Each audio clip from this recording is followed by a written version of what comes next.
بسم اللہ الرحمن الرحیم۔ کنٹینیو ڈیجیٹل میں پروگرام آج کے اخبارات کے ساتھ میں ہوں سردار امید، اور میرے ساتھ بیٹھے ہیں سینئر صحافی و تجزیہ کار جناب راجہ کفیل احمد خان صاحب۔ آج ہم آج کے جو قومی اخبارات ہیں ان کے جو مین ایشوز، مین جو خبریں ہائی لائٹ ہوئی ان پہ ان کا ہم تبصرہ کریں گے۔ آج سب سے بڑی خبر جو ہائی لائٹ ہوئی ہے وہ ہے منی بجٹ کا پارلیمنٹ میں پیش ہونا۔ جناب راجہ صاحب، آج جو ہے 115 ارب روپے کے نئے ٹیکس لگائے جا رہے ہیں، جس میں پیٹرول کی قیمتیں بھی بڑھائی جا رہی ہیں، بجلی، گیس۔ تو بتائیں یہ اتحادی حکومت کیا کرنے جا رہی ہے؟ سردار صاحب، بالکل آج تمام پاکستان کے جو قومی اخبارات ہیں انہوں نے جو بڑی خبر دی ہے کہ کل وزیر خزانہ اسحاق ڈار صاحب نے صدر مملکت کے ساتھ ملاقات کی اور کوشش کی کہ ایک آرڈیننس کے ذریعے سے یہ منی بجٹ آئے جس میں 115 ارب کے ٹیکس لگے، لیکن ہماری اطلاعات کے مطابق صدر صاحب نے انکار کر دیا، جس کے بعد مشترکہ آج قومی اسمبلی اور سینٹ کا مشترکہ اجلاس ہو رہا ہے جس میں یہ منی بجٹ پیش ہوگا۔ 115 ارب کے ٹیکس لگیں گے اور اس میں جو جی ایس ٹی ہے اس کو بھی بڑھا دیا گیا، 1% وہ بڑھ گئی ہے۔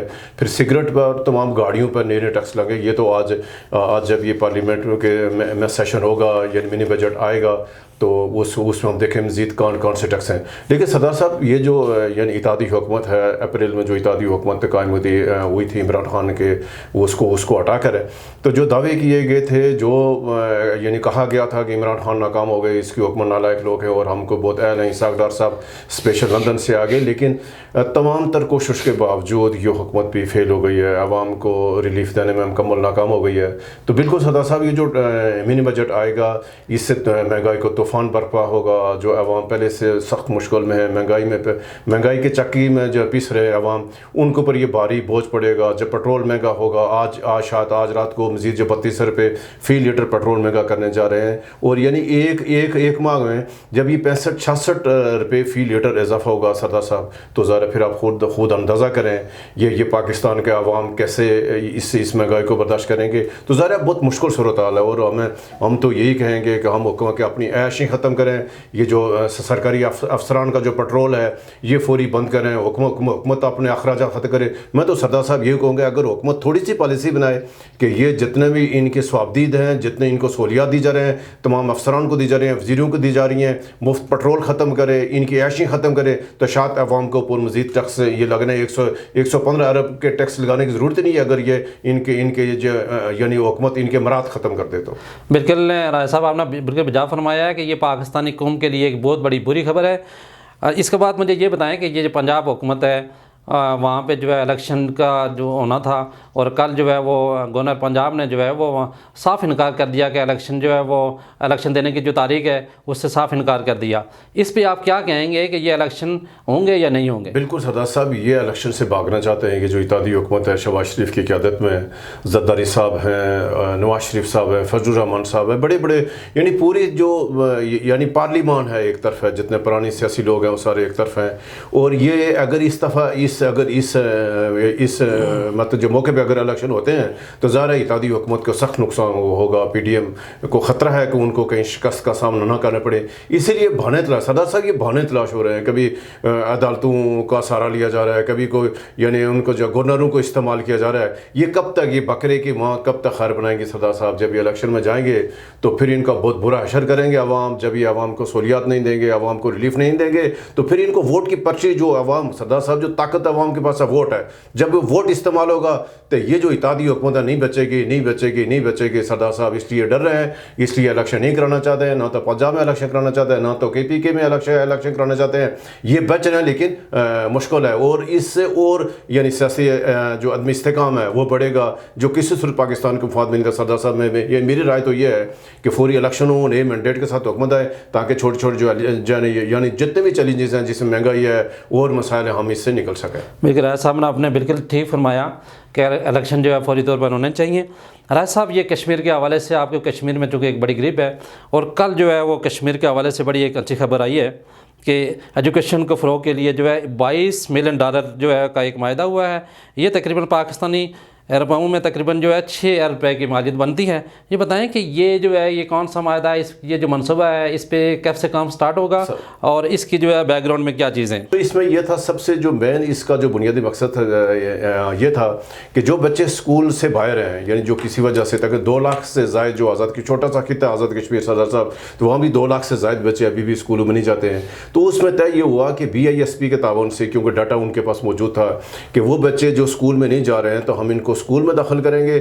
اس میں یہ تھا کہ اس میں یعنی جو ایک جو کمپریہنسو جو پیکج یعنی وہ تیار کیا گیا تھا, جو PC1 بنا کہ اس میں ایک تو سرکاری اسکول تھے, پھر یعنی ساتھ میں سہولت دی گئی کہ اس میں ہم جو پرائمری اسکولوں کو بھی ایڈ کریں گے کہ جس محلے گلی میں اگر پرائمری اسکول موجود ہے تو ہم اس میں بھی بچوں کو داخل کریں گے. فیس یہ اس جو فنڈ سے ادا کی جائیں گی, اور اگر اس کے والدین غریب ہیں, اگر ان کو کوئی کسی وسائل کا ہے تو ہم اس کی والدین کی مالی مدد میں کریں. سردار بھائی اس یہ بہت یعنی دلچسپ اور یہ میگا کرپشن اسکینڈل ہے. میں تو یہ کہوں گا کہ اس موجودہ حکومت کی آزمائش ہے. اور وہ میں تھوڑی سی آپ اس کی بیک گراؤنڈ بتاؤں.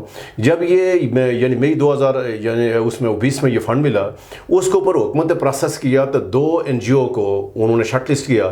ایک تھی NGO ایلائٹ نامی NGO تھی, اور ایلائٹ NGO سردار صاحب یہ اصل میں تھی یہ جو امریکی ریفیوجیز یعنی اس کی جو کمپنی تھی, یہ انہوں نے اپنا نام بدل کر کے آزاد کشمیر میں ایلائٹ کے نام سے کام کرنا چاہا, یہ ٹھیکہ لینا چاہا.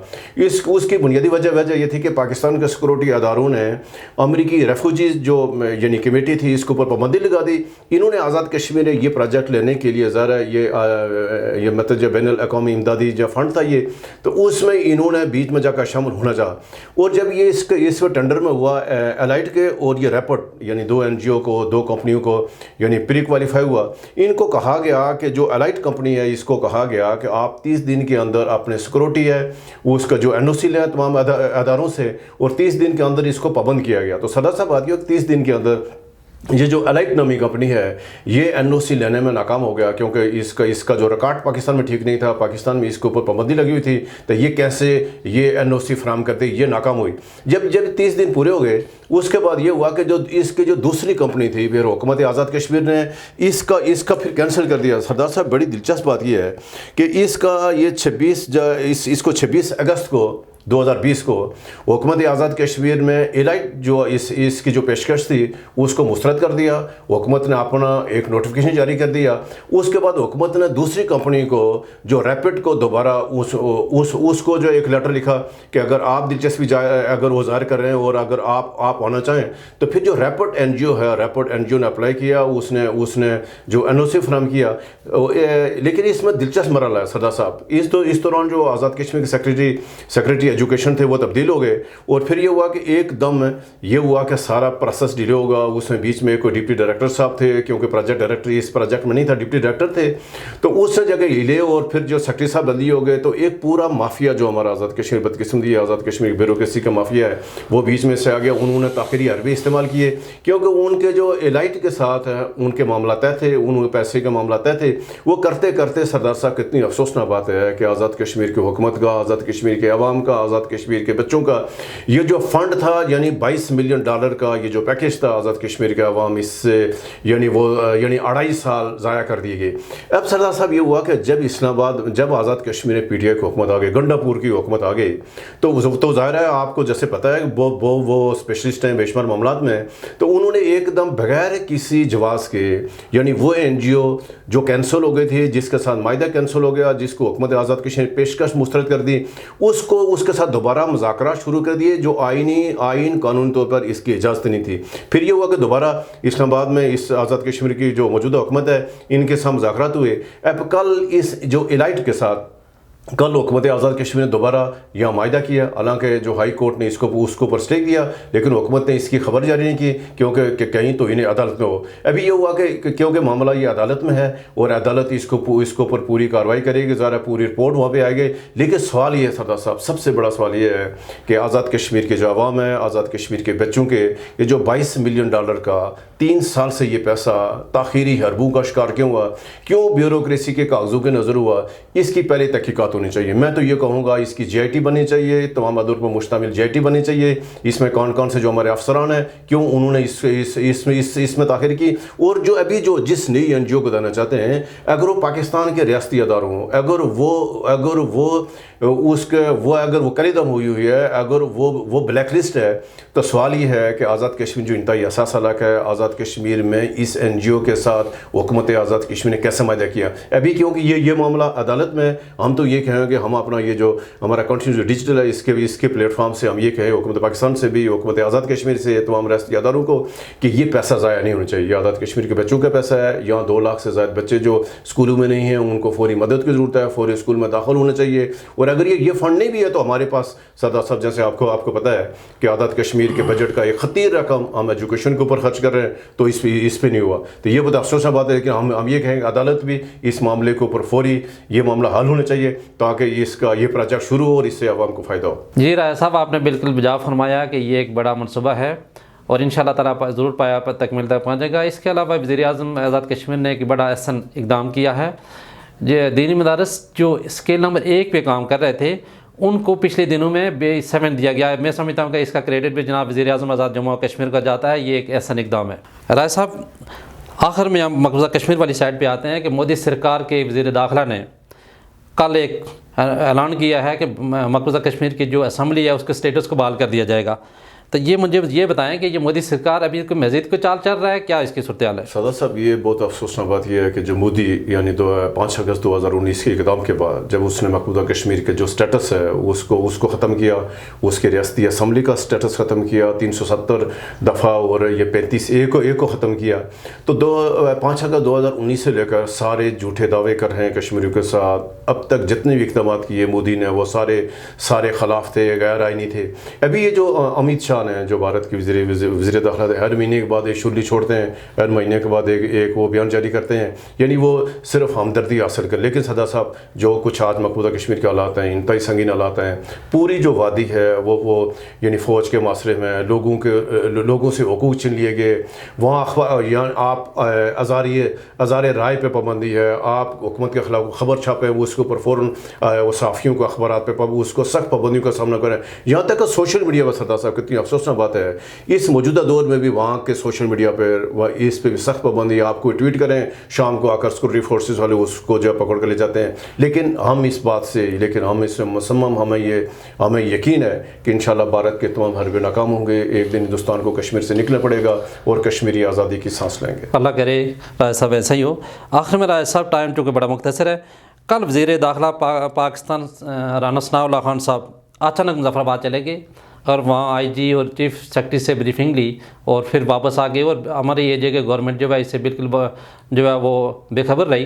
تو اس پہ مجھے یہ بتائیں کہ یہ کیا اقدامات کیے جا رہے ہیں؟ کیا وزیر داخلہ کو جو ہے وہ وزیر اعظم آزاد کشمیر کو آگاہ نہیں کرنا چاہیے تھا؟ بالکل سردار صاحب, یہ جو روایت ہے یا یہ جو وفاق کی حکومت کا رویہ ہے بالکل یہ بالکل غلط بات ہے. اور وزیر داخلہ صاحب کیونکہ وہ اعلیٰ سطح کے جو سیکورٹی ایشوز پہ بریفنگ لینے کے لیے گئے تھے تو انہیں تو یہ چاہیے تھا کہ وزیر اعظم صاحب موجود ہوتے, وہاں جو آزاد کشمیر کا محکمہ داخلہ وہ موجود ہوتا. پھر آزاد کشمیر آپ کو یعنی دیکھیں پاکستان ایک بار پھر یعنی دوبارہ وہ دہشت گردی کی بنا چڑھا ہوا سخت یعنی تشویشناک صورتحال ہے جو کچھ اسلام آباد میں ہو رہا ہے, جو کچھ پاکستان کے یعنی چاروں صوبوں میں ہو رہا ہے کہ دہشت گرد ایک نئی کارروائیاں کر رہے ہیں. تو ضرورت اس بات ہے کہ ہندوستان سازش کر سکتا ہے سردار صاحب. جو آزاد کشمیر ذرا انتہائی پرامن علاقہ ہے, وہاں سیاسی رواداری ہے, وہاں بھی خطرہ ہے کہ ہندوستان کو اپنے عزائم. تو ضرورت اس بات کی تھی کہ ہمارے وزیر داخلہ صاحب کو بڑے پن کا مظاہرہ کرنا چاہیے تھا. آزاد کشمیر حکومت کو آن بورڈ کرتے, وہاں جاتے, اس سے فائدہ ہوگا. اب جو بیان جاری ہوا وزیر داخلہ کے وزٹ کے بعد کہ وہاں کوئی انسداد دہشت گردی ادارہ کام کریں گے, وہاں جو ادارے ہیں ان کو فار کریں, یہ تب ہوگا وہ آزاد کشمیر حکومت آن بورڈ ہوگی. اگر آزاد کشمیر حکومت آن بورڈ نہیں ہے تو ظاہر ہے یہ پھر کیسے یقینی ہوگا. تو ظاہر ہے بالکل میں آپ کی بات سے اتفاق کرتا ہوں کہ آزاد کشمیر حکومت کو علم رکھا گیا, غلط بات, اور وفاقی حکومت کو اپنے رویے پر نظر ثانی کرنی چاہیے. ناظرین, آج کا پروگرام اختتام پذیر ہوا. اللہ نگہبان.